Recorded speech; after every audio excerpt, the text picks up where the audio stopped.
বেংগলত বতৰটো একদম ঠাণ্ডা হৈ আছে, বৰষুণ দি আছে, এতিয়া একদম হাৱা দি আছে। ৰাতিপুৱা একদম শুই উঠি গীতলা আহিবলৈ মন নাযায়। আৰু অকণমান দেৰি শুই লওঁ 5 মিনিট, এই 5 মিনিটটো আৰু নগ'ল আৰু দেই মোৰ 5 মিনিট বুলি কয়। এতিয়া মই তাৰপিছত আহি পিনি মৰ্ণিং ব্ৰেকফাষ্ট কৰি আছোঁ।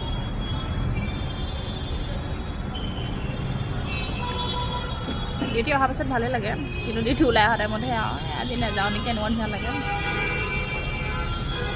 গাড়ীটো মানে হুলস্থুল, অসমতো পূৰা এতিয়া বানপানী হৈ আছে।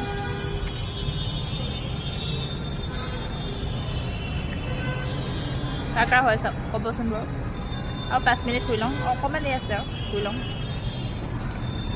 একো নাই বাৰু, টাইমত ওলাই আহি পাওঁহি, অফিচ আহি পাই যাম বাৰু টাইমত আহি পাবহি লাগিব।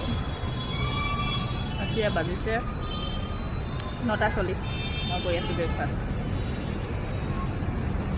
সেয়াই আৰু উপায় নাই। অলপ পাছত বৰষুণ দিব আৰু গোটেই খোলা কৰি আনিছোঁ। বৰষুণটো দিয়ে, ইমান বতাহ দিয়ে নহয় ইয়াত।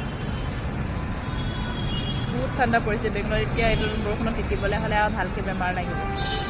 ঠাণ্ডাটো ইমান বেছিকৈ পৰিছে নহয়, আৰু বৰষুণ দিলে এজাক বৰষুণতে পূৰা পকা ৰাস্তাত পানী জমা হয়, একদম মানে ফুল হৈ যায়।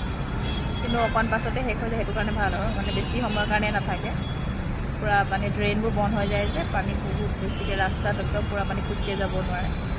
আৰু যেতিয়া বৰষুণবিলাক এৰি যায় তেতিয়া অকণমান শেষ হৈ যায় বাৰু।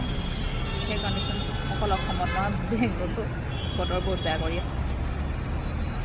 অ'কে, ব্ৰেকফাষ্টটো কৰি লওঁ।